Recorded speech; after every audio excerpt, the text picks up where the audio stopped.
시인이 죄를 짓고 나서 피할 수 없는 것은 그 하나님의 심판하시는 그 엄중함을 의식하는 것이었어요. 이것은 이제 양심의 가책으로 나타나죠. 양심이라고 하는 그 자체가 의식 속에 붙어 있는 그 죄에 대한 인식이에요. 그래서 이제 두 가지로 이루어지게 되는데, 하나는 이제 그 자기가 지은 죄의 그 의미에 대해서 깨닫게 되는 거죠. 그거는 이제 율법에 비춰봄으로써 작용을 하게 되는 것이에요. 그래서 이제 자기가 이런저런 행동을 했는데 법을 보니까 그 법에 이렇게 처벌받게 되어 있을 때 그 처벌이 아직 시행이 되지 않는다고 할지라도 덜컥하고 겁이 나겠죠. 그런 기능을 양심이 한다 이 얘기예요. 그 율법은 이제 시인과 같이 이미 기록된 율법을 알고 있는 사람들은 그 율법을 통해서 그런 양심의 이 정죄를 경험하겠죠. 그러나 이제 이런 율법이 없는 사람들에게도 하나님께서는 그들의 그 마음 안에 이미 법을 심어 놓으셨어요. 그래서 선악에 대해서 무엇을 충분히 배우지 않은 어린 아이들이라고 하더라도 그 옳지 않은 행동을 했을 때에는 그 부모의 눈치를 보죠. 아주 어린 아이들인데도 보잖아요, 그죠? 스스로 자기가 하고 그 행동이 잘못된 행동이라고 하는 것을 알고 있는 거죠. 그렇게 해서 이제 스스로 이제 정죄를 하게 되는 거예요. 자기 자신을. 그래서 이제 양심의 첫 번째 기능은 그런 정죄의 기능이에요. 그런 것들이 있기 때문에 그나마 이 사회가 이렇게 무법천지가 되지 않고 이렇게 기본적인 것들을 지켜나가면서 우리들이 신앙생활을 하게 되는 것이다. 그 다음에 두 번째는 뭐냐면은 그런 정죄의 기능이 있기 위해서는 송사가 필요해요. 그러니까 우리의 마음의 법정에서 너는 1년 징역이다 이렇게 판단을 내리려면은 누군가가 소송을 해야 될 거 아니에요. 얘가 이런 죄를 지었대요. 그리고 고발하는 사람이 있어야 될 거 아니에요. 그러니까 양심은 끊임없이 고발하는 기능을 가지고 있는 거예요. 누굴 고발하냐면 자기 자신을 하나님의 법정에 자기의 마음 안에서 끊임없이 고발하는 거죠. 그러니까 인간이 죄를 지었을 때 이 마음 속 안에서 굉장히 시끄러운 일들이 아주 번잡하게 일어나게 되는 거죠. 한편에서는 고발을 하고 한쪽에서는 또 변호를 해야 될 거 아니에요. 그죠? 고발 당하면서도 또 한편에서는 고발을 하고 변명을 하고 하는 일들이 자기 안에서 같이 일어나는 거죠. 그러니까 이제 정신이 혼란스러워지는 거예요. 단정함이 없고 아주 혼란스러워지는 거죠.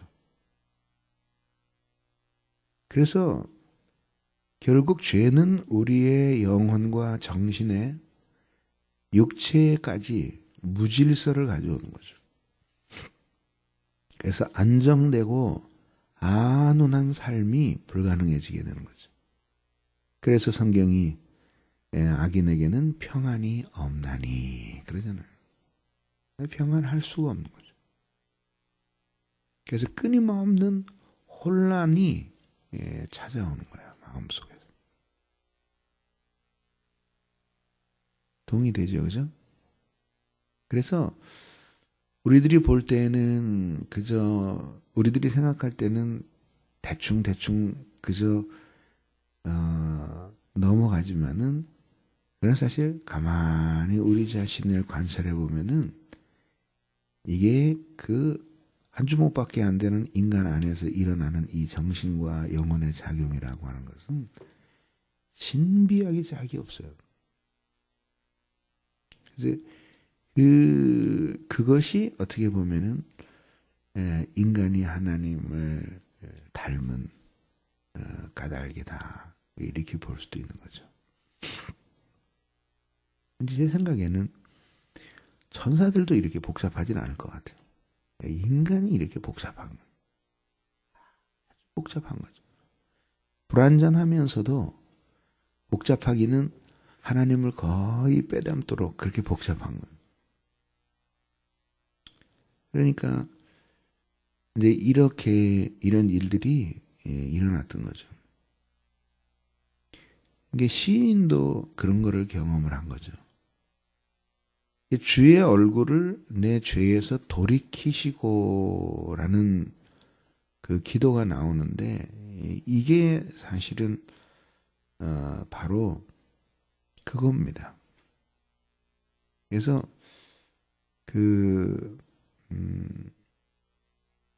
하나님께서 인간에게 얼굴을 이렇게 향하실 때 이렇게 바라보실 때 두 가지예요.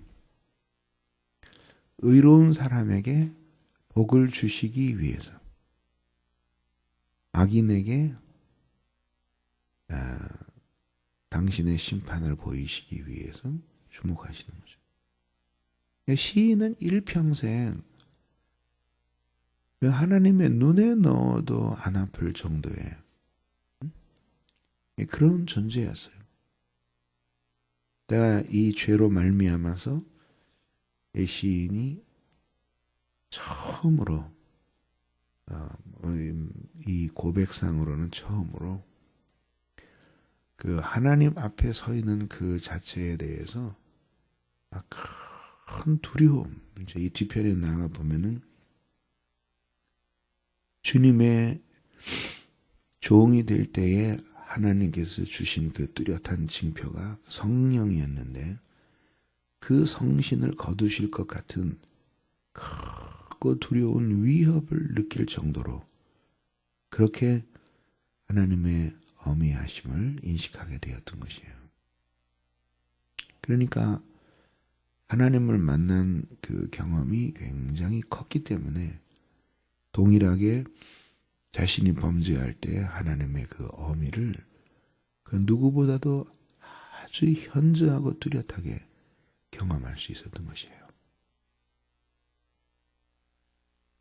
그러면서 당신의 얼굴을 내 죄에서 돌이켜 주십시오. 그러니까 이거는 진노하시는 하나님을 의식한 죄인이 하나님의 마음이 자기를 향하여 누그러뜨려지기를 하나님 앞에 간구하는 것을 보여주는 것이에요. 처음에는 제사와 제물을 통해서 하나님과 화해할 수 있다고 믿었고 또 그렇게 함으로써 하나님의 마음이 누그러뜨려질 수 있을 것이라고 생각했습니다. 그러나 그것이 헛된 것이라는 사실을 깨닫게 되었을 때 결국 진실하게 참회하여 자신의 심령이 주 앞에 깨뜨려지고 변화되는 이것이 없이는 진정으로 하나님 앞에서 자신의 그 영혼이 살 수 없다는 사실을 깨닫게 되는 거죠. 그래서 주님의 얼굴을 내 죄에서 돌이켜 주십시오. 그러니까 내가 죄를 지었지만 그 죄가 문제가 안 되어서 주님이 그 죄를 바라보시고 나를 그 죄에 합당하도록 징벌하시려는 그 의도를 거두어 주시옵소서. 그러며 하나님의 자비의 성품에 호소하고 있는 장면을 보여주는 것이죠. 그러면서 이제 시인은 죄를 범한 인간에게 유일한 소망이 무엇인가 하는 것을 보여주는 것이죠. 죄는 많은 결과들을 만들어내죠. 그리고 그 결과는 항상 고통으로 우리에게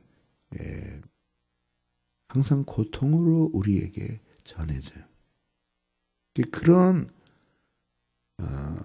그래서 죄를 짓게 되면은 우리는 수많은 고통들이 생겨나게 되고 그것들에 대해서 적절한 처방을 내리려고 스스로 애를 많이 쓰게 됩니다. 그러나 사실은 그 고통은 한 가지 뿌리에서부터 나오는 것이에요. 그것은 뭐냐면 공의로운 하나님의 성품으로부터 나오는 것이에요. 때로는 하나님이 죄를 지은 인간을 더 이상 이 세상에서 같은 죄를 짓지 못하도록 여러 가지 환경으로 막으실 수도 있고 아니면 하나님이 생명을 거두셔서 더 이상 죄를 짓지 못하도록 하나님이 방어하실 수도 있어요.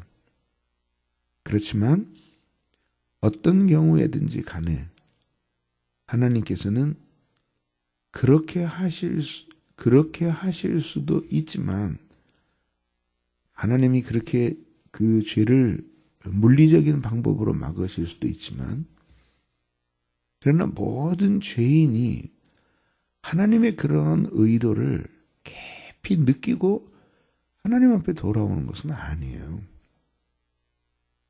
그래서 오히려 하나님이 그렇게 여러 가지 물리적인 방법으로 죄를 막고 그 다음에 그 죄의 문제를 다루실 때 거기서 느끼는 그 고통의 문제만을 해결하려고 인간이 애를 쓰게 되는 경우가 대부분이라고 하는 거죠. 그래서 그것을 하나님과의 관계의 빛 아래서 그것을 생각을 하고 적절한 처방을 내리는 것이 아니라 그냥 일상적으로 살아가면서 일어날 수 있는 일이라고 보고 그 문제들을 하나씩 둘씩 다루어 나가는 거죠. 그러면 하나님 앞에서 자기 자신의 영혼, 정신, 심령의 문제로부터 이러한 죄가 나왔고 그래서 자기 자신의 영혼은 하나님의 말씀과 성령에 의해서 특별히 복음에 의한 그런 치유를 필요한다라고 하는 이런 생각들이 없는 거예요. 그렇게 하려고 하질 않는다 이거죠. 그렇지만 이제 어느 순간에 그것을 깨닫게 돼요. 그때 유일한 희망이 하나님께서 자기를 용서해 주시는 것이라고 하는 것을 깨닫게 되는 거죠. 그래서 이 하나님의 용서는 소극적으로는 지은 죄에 대해서 하나님이 징벌하지 않는 것을 가리키지만 적극적으로는 다시 하나님과의 평화를 회복하는 것을 의미하는 거죠.